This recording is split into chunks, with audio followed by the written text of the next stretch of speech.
Pai Santo, nós agradecidos te somos mais uma vez por Tua palavra que edifica a nossa vida e pedimos que nos abençoe, Pai, mais uma vez para que este ensino entre em nosso coração, em nossa mente e que nós saiamos da omissão e preguemos o Teu Evangelho com todo entusiasmo, com toda alegria, compartilhando as boas novas de salvação.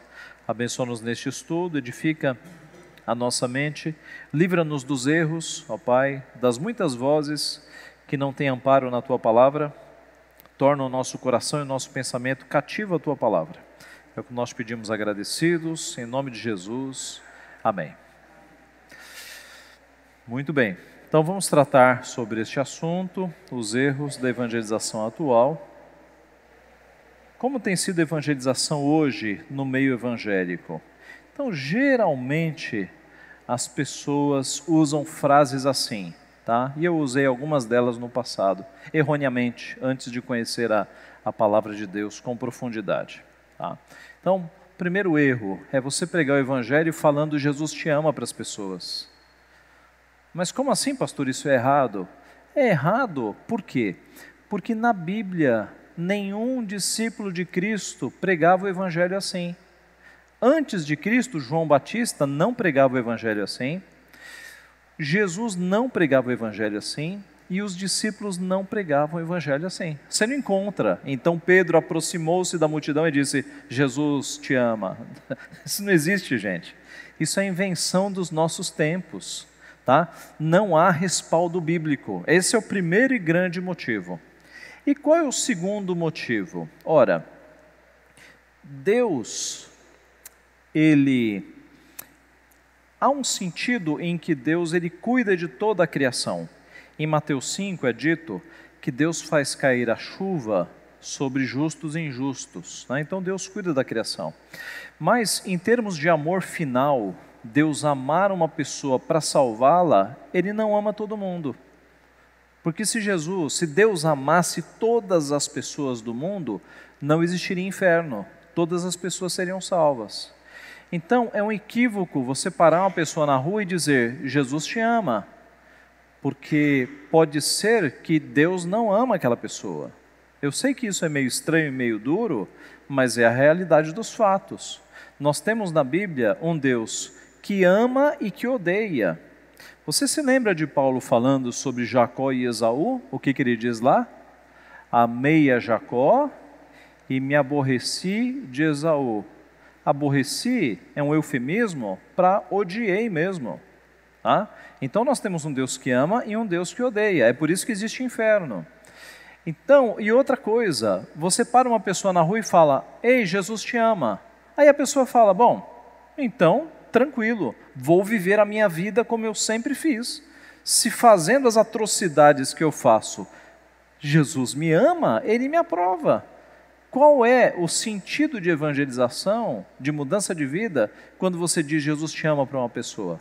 Agora, todas essas questões são secundárias. A questão principal é, Jesus, João Batista e os discípulos nunca evangelizaram dizendo Jesus te ama.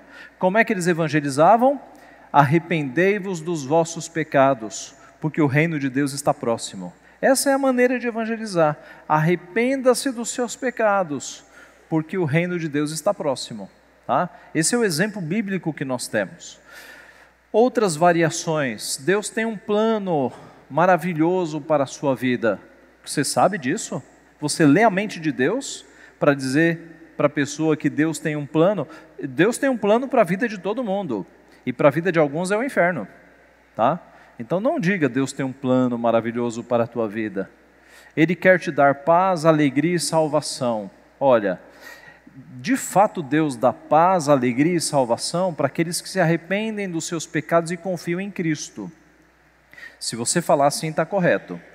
Agora não pare alguém na rua e diga, olha, Deus quer te dar paz, alegria e salvação. E se não for um eleito, você está fazendo promessas que não serão cumpridas. E de novo, nunca isso foi conteúdo de evangelização no Novo Testamento. Você não encontra ninguém evangelizando no Novo Testamento fazendo esse tipo de promessa. Tá? Deus está batendo na sua porta, basta abrir. Eu vou aprofundar no texto de Apocalipse para mostrar que o texto de Jesus batendo a porta não é para não crentes, é um texto para crentes, não é um texto evangelístico, tá? É uma distorção do sentido do texto. Deus quer te ver feliz, de novo uma promessa infundada. Deus não veio para trazer felicidade, Ele veio para trazer salvação, tá? O nosso ponto é salvação. Você foi feito para ser cabeça, não cauda. Essa aqui é jargão de teologia da prosperidade, né? Olha, você foi feito para ser cabeça, você é filho do rei, você é príncipe, você não é cauda. Então, é o tipo de pregação do evangelho que não tem respaldo bíblico nenhum. Vamos falar sobre arminianismo. Arminianismo é um tipo de pensamento, de teologia, baseado num pastor do passado chamado Jacobus Arminius, que ele seguia essa linha errada de evangelização, né? Então, primeiro, ele dizia que Deus torna possível a salvação, que a decisão de apoderar-se da salvação está no homem, e o evangelismo tem de ser eficiente a fim de convencer a pessoa a querer a salvação. Então, nós cremos pela Bíblia, meus irmãos, que Deus ele tem um número de pessoas que vão ser salvos. E Deus manda Cristo, e essas pessoas serão alcançadas. Jonas diz que ao Senhor pertence a salvação. Quando uma pessoa vem para os caminhos de Deus, não é por decisão dela, é porque Deus foi no coração da pessoa e mudou o coração para que a pessoa viesse. A palavra diz, nós o amamos porque Ele nos amou primeiro. A iniciativa é sempre de Deus. Mortos não querem a Deus. Em Efésios capítulo 2 é dito que todos nós estávamos mortos nos nossos delitos e pecados. Um morto não quer a Deus, não tem forças para buscar a Deus. Paulo, escrevendo aos Romanos, disse que todos pecaram e destituídos estão da glória de Deus. Paulo, em Romanos, alguns capítulos antes, diz que não há um justo, não há um sequer, não há quem busque a Deus, todos se extraviaram, a uma se fizeram inúteis. Então, se depender de você, você não quer a Deus. Mas como é que você está na igreja? Porque Deus foi lá e mudou o teu coração e agiu no teu coração para que você viesse para os caminhos de Deus. A princípio, todos nós estamos mortos espiritualmente e cegos. Alguém só vem para os caminhos de Deus se Deus colocar vida e abrir os olhos. Agora, esse tipo de teologia, que nós chamamos de arminianismo, ensina outras coisas. Ensinam que o homem tem um pouco de bem dentro de si que o possibilita buscar a Deus. E que, na verdade, a decisão de seguir a Deus está no homem, não está em Deus. O chamado livre-arbítrio, né? Eles chegam ao ponto de dizer que Deus respeita o livre-arbítrio da pessoa. Se a pessoa não quiser Deus, a pessoa não... se Deus quiser salvar a pessoa e ela no seu livre-arbítrio não quiser, Deus respeita essa vontade. Me responda qual foi o livre-arbítrio de Paulo, quando Paulo foi convertido por Deus. Deus não bateu na porta, Deus arrebentou a porta. Deus entrou na vida do apóstolo Paulo sem pedir permissão, meus irmãos. E Ele fez isso na nossa vida também. Agora note, dentro desse sistema errôneo, equivocado, de que é o homem quem decide se vai ser salvo ou não, aí sim a pregação do Evangelho se torna uma técnica de vendas. Porque se a salvação depende da pessoa, eu vou ter que convencer a pessoa com a minha lábia, com os meus métodos mais extraordinários, para que a pessoa seja convencida. E a frustração é evidente se a pessoa não é convencida. A culpa recai sobre você. Veja que é um sistema distorcido. O sistema bíblico mostra que a salvação pertence a Deus. E se aquela pessoa for um eleito de Deus, sobre a qual Deus tem planos, você vai pregar e ela vai se converter. Talvez não com a tua pregação, talvez você esteja lançando a primeira semente, e outros no futuro lançarão outras sementes, e alguém vai colher o fruto. Mas é certo que se a pessoa foi destinada para a salvação, ela será salva, tá? Então, você tem o mérito de ter salvado a pessoa, porque é Deus quem salva, e nem você tem a culpa se ela não for salva.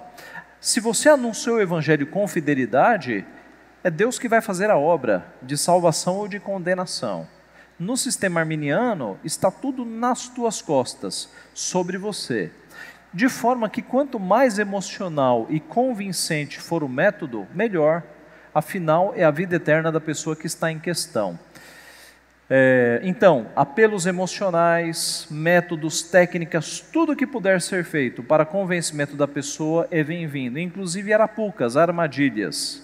O que são armadilhas? Eu, no passado, presenciei algumas.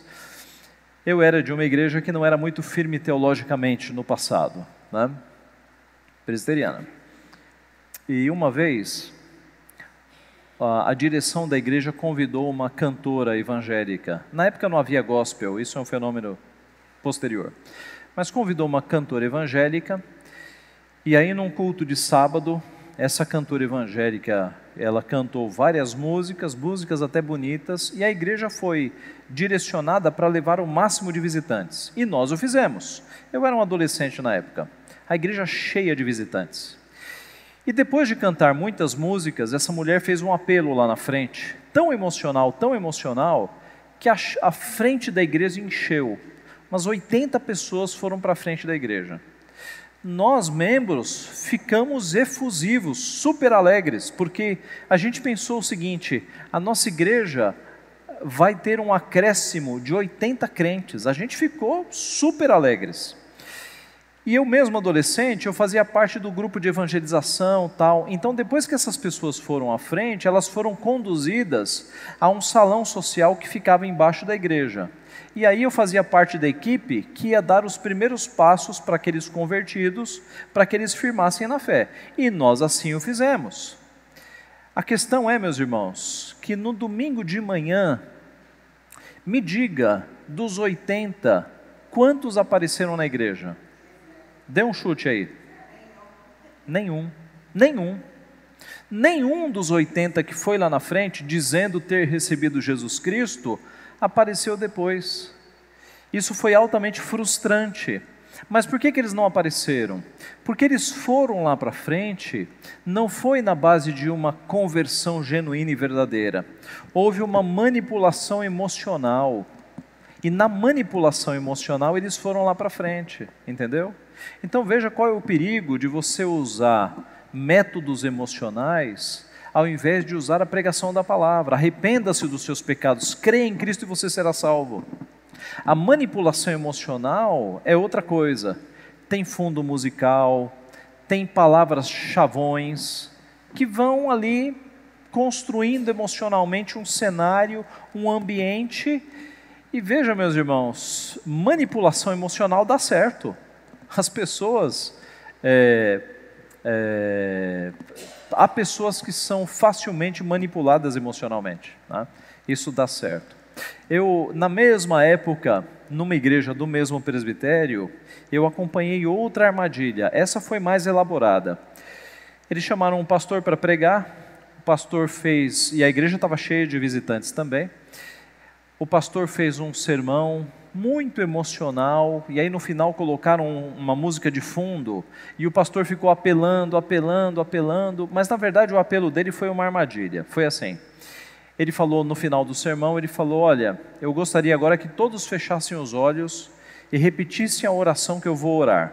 Eu não vou pedir para ninguém vir à frente, no seu lugar aí, feche os olhos e repita comigo.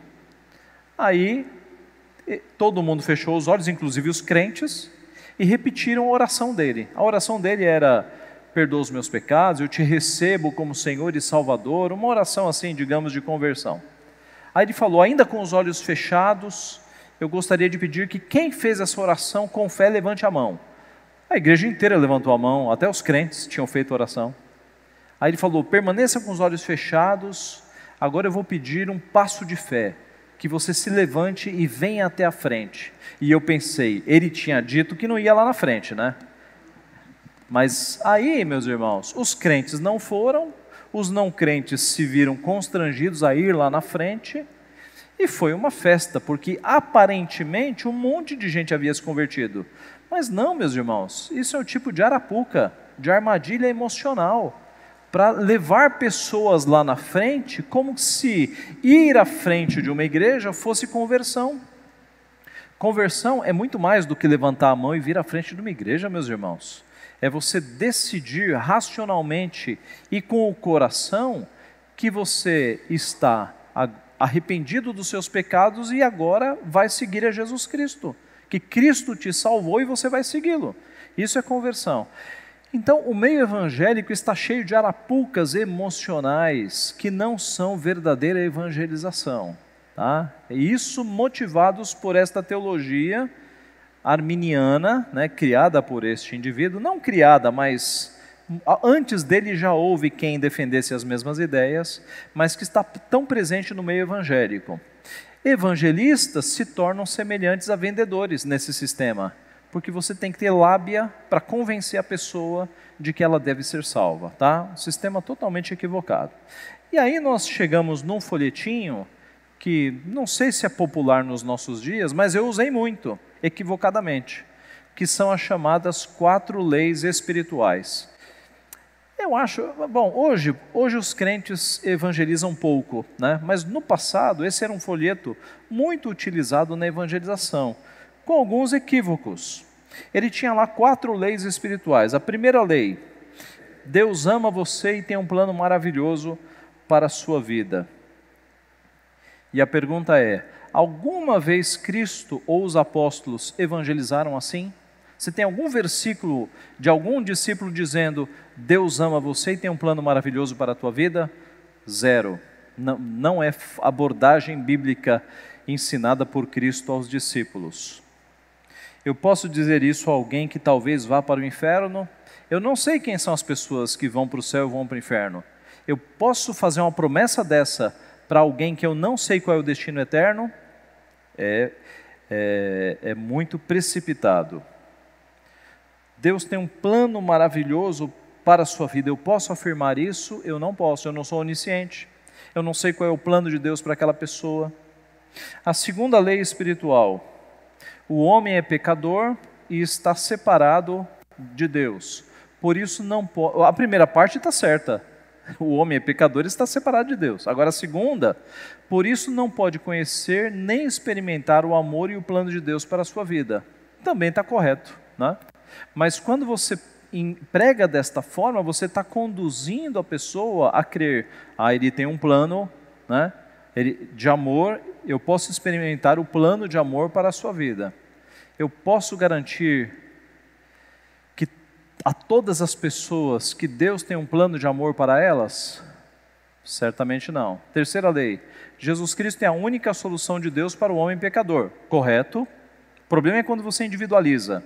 Por meio dele você pode conhecer e experimentar o amor e o plano de Deus para a sua vida. É certo que o pode dá uma possibilidade, né? Mas o objetivo do folheto, meus irmãos, não é possibilidades. É, de fato, dizer que Deus tem um plano de amor para a vida da pessoa. Precisamos receber a Jesus, a 4ª lei, como Salvador e Senhor por meio de um convite pessoal. Só então poderemos conhecer e experimentar o amor e o plano de Deus para a nossa vida. De novo, assim, aqui tem uma questão mais séria. O criador deste folheto, o Bill Bright, ele cria na ideia do cristão carnal, aquele que recebeu a Cristo como Salvador, mas não como Senhor. Isso foi uma teologia criada para dizer o seguinte: primeiro você recebe a Cristo como Salvador e depois é que você recebe como Senhor. Então, a ideia deste autor era a seguinte: você tem no mundo crentes que receberam Cristo como Salvador, mas são crentes carnais, porque ainda não receberam a Cristo como Senhor. É uma ideia que não tem respaldo bíblico. Quando você recebe a Cristo na sua vida, se arrependido dos seus pecados, Ele é o teu Salvador e o teu Senhor. Não tem como separar essas coisas. Sim, Felipe?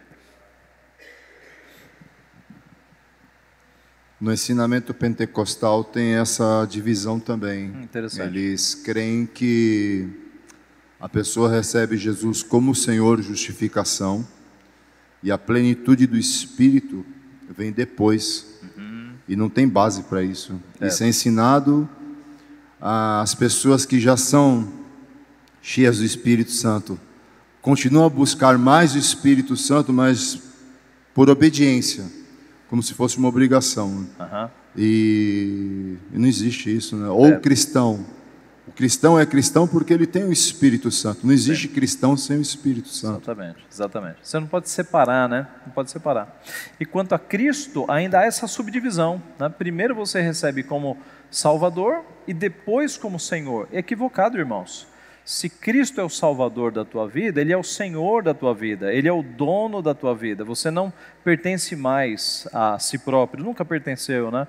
Mas agora você tem a consciência de que você serve a um Senhor. O teu Senhor antes de Cristo era o mundo, o diabo, as concupiscências da carne. Agora você sabe que o teu Senhor é Jesus Cristo.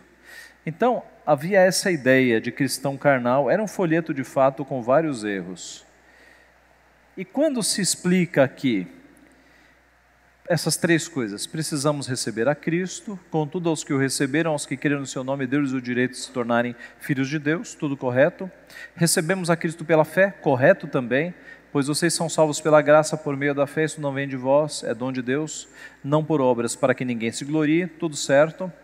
Recebemos a Cristo por meio de um convite pessoal, aí veja qual é a base bíblica. Cristo afirma, eis que estou à porta e bato, se alguém ouvir a minha voz e abrir a porta, entrarei. O versículo é usado fora do contexto, porque este versículo faz parte de uma carta a crentes, a carta aos irmãos da igreja de Laodiceia. O versículo é usado fora do contexto porque se adequa à decisão arminiana de abrir a porta ou não. Então veja, esse versículo foi usado para uma igreja, dizendo: igreja, se vocês se arrependerem dos seus pecados, eu estou tal qual aquele que está batendo a porta para entrar e ceiar com vocês. Se vocês se arrependerem dos seus pecados, há plenitude de perdão em mim. Arrependam-se dos seus pecados. É um texto para crentes. Mas qual é a imagem que essas teologias distorcidas criam? De um Jesus do lado de fora da casa, batendo na porta, implorando para entrar. E a decisão soberana de abrir o teu coração ou não, é tua. Então veja como é uma inversão da palavra de Deus. É um texto retirado do seu contexto. Esse texto não é para pregar o evangelho, não é um texto para dizer que Cristo quer e está implorando para entrar no teu coração. Nada disso, irmãos. É uma figura para Deus mostrar que se os crentes daquela igreja se arrependerem, Ele entra na casa, ceia com eles. Em outras palavras, Ele os perdoa, Ele tem plenitude de perdão nele. Mas esse texto é retirado do seu contexto para uma teologia totalmente distorcida. Outra figura desse folheto que é totalmente equivocada. Do lado aqui esquerdo, você tem na figura a vida sendo controlada pelo eu. Né? E aí a pregação é o seguinte: a tua vida está sendo controlada por você. Você tem que se arrepender em Cristo para que a tua vida seja controlada por Cristo. Tá? Então o eu está no centro da vida, Cristo está do lado de fora, representado aqui pela cruz. Né? Então veja, aqui o eu está no trono, não parece um trono, né? Mas imaginei.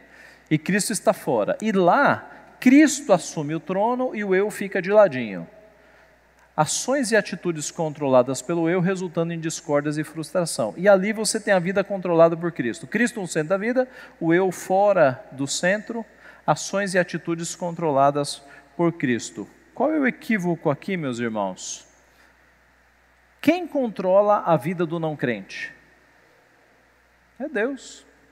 É uma ilusão o não crente achar que ele está no controle da sua vida. Digamos que é um controle ilusório. Né? Eu me lembro de um filme do Nelson Mandela, em que ele recita um poema. Como é que é aquele poema? Em que ele diz que ele... me fugiram as palavras corretas, mas a ideia é essa, é de que ele é o comandante da sua vida, ele é quem dirige a sua vida. Então, os não crentes têm essa ilusão de que, na verdade, eles estão no comando da sua vida, mas, irmãos, é uma ilusão.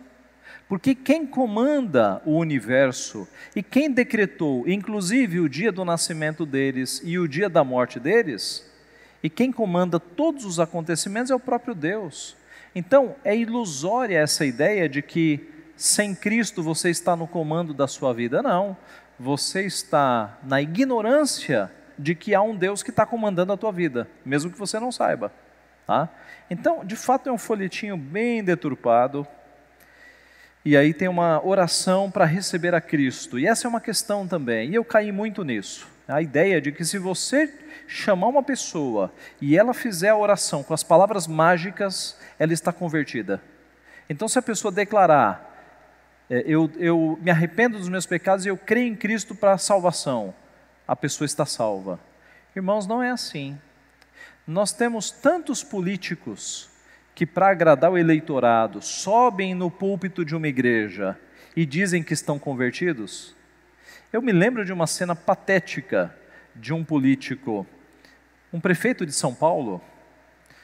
Pensem no prefeito mais politiqueiro que já existiu em São Paulo, que depois saiu, fundou um partido, o mais politiqueiro possível, não vou dar o nome dele não. Mas eu me lembro de uma cena patética dele sendo levado a uma igreja e ele lá, o pastor falando assim, então, você recebe a Cristo como seu Senhor e Salvador? E aí ele, eu recebo. E aí o povo, batendo palma e tal. Ele saiu dali para continuar na sua vida imoral, não mudou nada, não mudou nada. E os crentes bateram palma e agradeceram a Deus que o prefeito da cidade tinha se convertido. Por quê? Porque ele disse, eu aceito Jesus Cristo. Irmãos, conversão não são palavras da boca para fora, é muito fácil alguém falar essas palavras.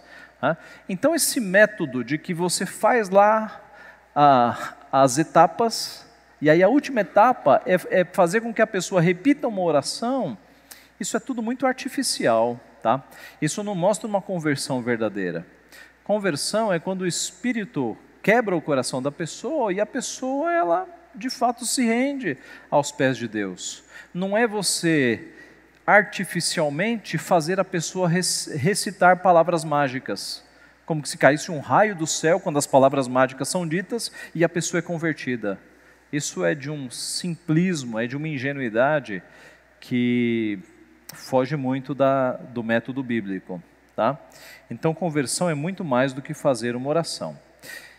Eu falei aqui de arminianismo, deixe-me entrar em outra tendência que é chamado pragmatismo. Pragmatismo nasce na filosofia, é uma doutrina que adota como critérios de verdade a utilidade prática, isto é, pensamentos, ideias e ações só têm valor em termos de consequências práticas. Em suma, verdade é o que funciona. Qual é a ideia do pragmatismo? Ora, se eu fizer isso e isso funcionar, não importa se é certo ou se é errado, se funciona, eu tenho que fazer.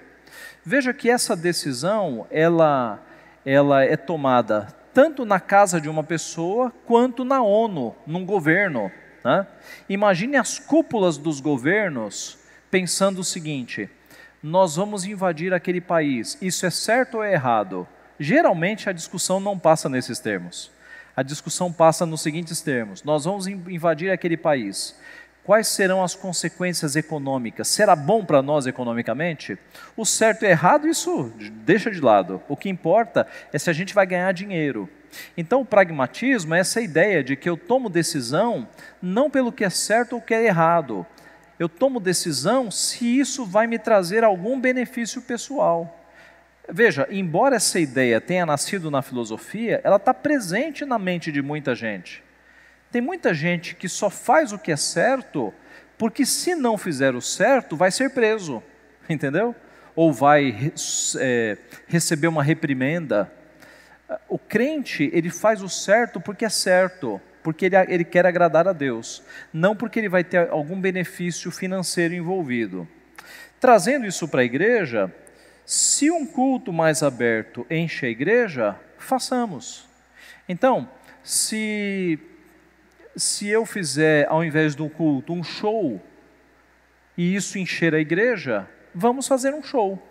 o centro da decisão deixa de ser a fidelidade à palavra e passa a ser, vamos encher a igreja. Isso é pragmatismo. Tá?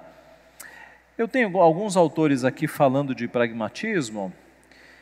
Por exemplo, Francis Schaeffer, ele diz assim: o pragmatismo de acordo com o qual se faz o que funciona, sem se preocupar com princípios fixos do certo e do errado, já é o pensamento predominante.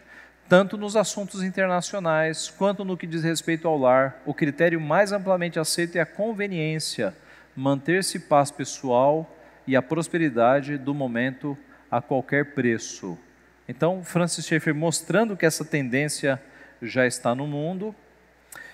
O Alex Montoya, numa era de pragmatismo no mundo secular, onde os fins justificam os meios, existe a tentação de prostituir o caráter cristão em favor do sucesso. E mais, numa cultura que aclama cada vez mais o sucesso a qualquer custo e renega as virtudes como alvos valiosos, os líderes podem perseguir sem perceber os holofotes do sucesso e perder a alegria de servir a Cristo. Aquele é num livro que fala para pastores, né, mostrando a tentação de líderes perseguirem os holofotes do mundo ao invés da fidelidade a Deus. Tá? Um exemplo me ocorreu aqui, dentro de pragmatismo. Eu não sei como é que anda hoje a questão das rádios evangélicas piratas. Ainda existe, não existe? Rádio evangélica pirata? É um bom exemplo de os fins justificam os meios. O indivíduo monta uma rádio evangélica contra a lei da sua cidade, mas os fins justificam os meios. Ele fala, é para Jesus, então é para pregar o evangelho. Percebe? Os fins justificando os meios. Só que Deus quer que nós sejamos fiéis, não só nos fins, mas também nos meios. Os meios, o meio do caminho tem que expressar nossa obediência a Deus. Tá? E isso está no meio evangélico. MacArthur, nossa época é de pragmatismo, obcecada com o que funciona e menos preocupada com o que é verdadeiro. Solano Portela, um brasileiro. A filosofia mais praticada na atualidade é o pragmatismo, porém, do modo como o pragmatismo é aceito hoje, o que se está fazendo é um verdadeiro suicídio intelectual. Ao se desconsiderar princípios absolutos e ao se construir a vida sobre princípios relativos, julgados pelos resultados, as pessoas estão fazendo o mesmo que admitir que, uma vez que é impossível saber se a estrutura da casa é confiável, então isto não tem mais importância. O melhor é continuar construindo o que pode ser visto, ou seja, os andares da casa, sem olhar para os fundamentos. Traduzindo aí o que o Solano falou, é que a vida de muitas pessoas e as suas decisões não se baseiam mais na ideia de certo e errado, mas se baseiam nesse princípio bem relativo de verdade, o que funciona e o que não funciona, independente se é certo ou errado. Então, ele diz que as pessoas estão construindo casas, a sua vida, embaixo de um fundamento muito frágil, né? Porque dentro desse fundamento de que o que funciona, o que não funciona, amanhã pode ser outra coisa que funciona ou não funciona. As ideias vão mudando. Agora, quando a tua vida está construída num fundamento firme, que é a palavra de Deus, o certo é certo e ele será até a volta de Cristo e até depois da volta de Cristo. E o errado é errado e pronto. Aí o teu fundamento é firme, você pode construir a tua casa nesta rocha. Martin Lloyd Jones, confesso francamente que não posso entender um evangelista jocoso. Jocoso é engraçado e irreverente. Voltem e leiam as biografias dos homens que Deus usou da maneira mais poderosa e invariavelmente verão que eram homens sérios e sóbrios, homens em que havia temor de Deus, conhecendo o terror do Senhor. Todos eles diziam como o apóstolo Paulo, eles não temiam as pessoas ou o que elas poderiam pensar da sua mensagem, temiam o que Deus poderia pensar dela e por isso começavam com esta verdade, proclamavam-na e Deus a usava. Martin Lloyd Jones mostrando aqui, e aqui é uma parte do mundo evangélico pragmatista, né? Em que você transforma o culto numa sessão de comédia, de stand-up, Está cheio de pregadores engraçados aí, mundo afora, e as igrejas estão enchendo porque as pessoas vão para dar risada, não para ser confrontadas nos seus pecados. Tá? Isso faz parte do pragmatismo. O que importa no pragmatismo, então, é o crescimento numérico, custe o que custar. Se a igreja vai crescer, não importam os métodos. No livro Com Vergonha do Evangelho, John MacArthur relata o que acontece em uma das igrejas dos Estados Unidos. Então ele diz lá, em uma grande igreja do sudoeste dos Estados Unidos, uma grande igreja acaba de instalar um sistema de efeitos especiais que custou $500 mil, capaz de produzir fumaça, fogo, faíscas e luzes de laser no auditório. A igreja enviou alguns dos seus membros para estudar ao vivo os efeitos especiais de Bally's Cassino em Las Vegas. Veja agora, o pastor terminou um dos cultos sendo elevado ao céu por meio de fios invisíveis que o tiravam da vista do auditório, enquanto o coral e a orquestra adicionavam um toque musical à fumaça, ao fogo e ao jogo de luzes. Para aquele pastor, tudo não passou de um típico show dominical. Ele lota a sua igreja através desses artifícios especiais, tais como derrubar uma árvore com uma serra para ilustrar um ponto da sua mensagem, realizar o maior espetáculo de fogos do 4 de julho da cidade e um culto de Natal com um elefante, um canguru e uma zebra alugados. O show de Natal apresenta 100 palhaços com presentes para as crianças da igreja. Então é um show, né? É um show. Imagine essa igreja, deve ser muito grande. Imagine o pastor saindo do púlpito elevado por fios invisíveis, fumaça, o coral cantando. Quer dizer, tudo isso para que a igreja fique cheia. Para receber a palavra? Não, para ver um show. Essa é a ideia. E tem igrejas no nosso país fazendo a mesma coisa, irmãos, fazendo essas pirotecnias, esses shows, para encher a igreja. Quando a igreja é um lugar em que a palavra de Deus tem que ser pregada. E é a palavra de Deus que transforma vidas. Mas a igreja fica tentando concorrer com o entretenimento de fora da igreja, né? Tem muita igreja que traz entretenimento numa espécie de concorrência com as coisas do mundo. Quer dizer, a igreja não foi feita para entreter ninguém. No passado, o Charles Spurgeon escreveu um artigo que o título era assim, alimentando ovelhas ou entretendo bodes? Qual é a missão da igreja? Alimentar ovelhas ou entreter bodes? Então está cheio de igreja por aí entretendo bodes, porque entretenimento não é para encher estômago de ovelha. Tá? David Wells, no livro Coragem para Ser Protestante, dá outro exemplo. Manhã de Páscoa de 2006, à espera nas sombras uma figura raramente vista na igreja. É o super-homem, o super-homem, aquele que salta sobre altos edifícios em um único impulso, a cata de malfeitores. Não, espere um pouco, não é ele, na verdade é apenas o pastor titular travestido de super-homem, pronto para comunicar o evangelho à nova geração. Assim, neste dia, o pastor estava para começar a instrução de uma nova série de sermões sobre como saltar sobre os desânimos, vencer dúvidas, derrotar imprevistos e ressurgir das cinzas como super-homem em muitas ocasiões. Entenderam? O pastor se vestiu de super-homem para fazer uma série de sermões relacionando a vida aos ensinos do super-homem. Aqui no Brasil a gente já teve pregador de igrejas estranhas se vestindo de Chapolin Colorado. Isso na época passou na internet e tal. Cada país produz o seu herói, né?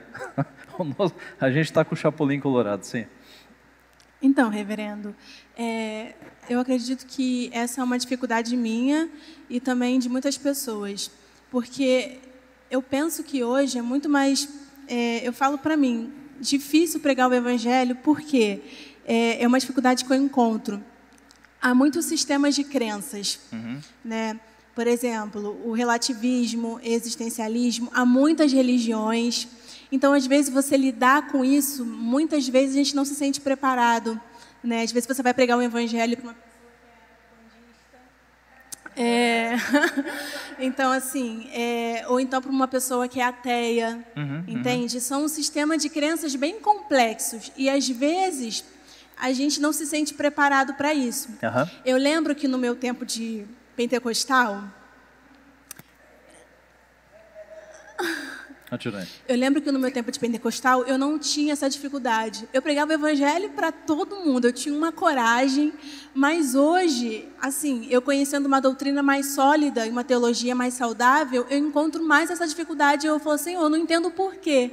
É muito mais difícil eu pregar o evangelho hoje do que quando eu pregava antigamente. Mas eu tenho orado em prol disso, porque é um desafio que a gente precisa romper. A gente tem uma teologia saudável, a gente tenta viver uma vida cristã saudável, de forma a dar um bom testemunho, mas muitas vezes a gente vai pregar e eu fico assim, o que eu falo? Entendeu? Então, é difícil.